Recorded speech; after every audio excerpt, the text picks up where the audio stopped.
ಈಗ ನಾನು ಹೊರಗಡೆ ಹೋಗ್ತಾ ಇದ್ದೀನಿ. ನಾನು ಇಲ್ಲಿ ಹೋಗ್ತಾ ಇದ್ದೀನಿ, ಹೊರಗಡೆ ಹೋಗ್ತಾ ಇದ್ದೀನಿ.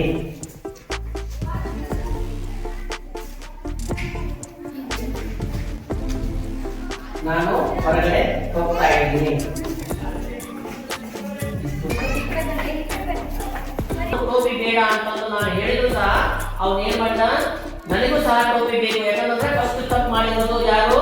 ತಂದೆ. ತಂದೆ ಹಾಕೊಳ್ಳಿಲ್ಲ ಅಂತಂದ್ರೆ ಅವನು ಸಹ ಹಾಕೊಳ್ತಿದ್ದಿಲ್ಲ.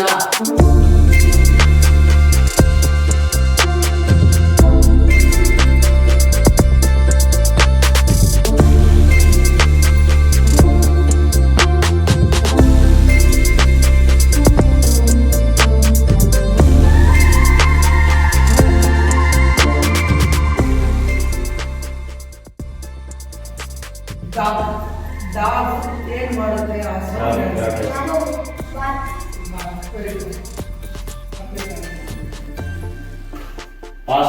ಗೋ. ರೈಟ್. 5ನೇ ಬೋನಸ್ ಅಂತ.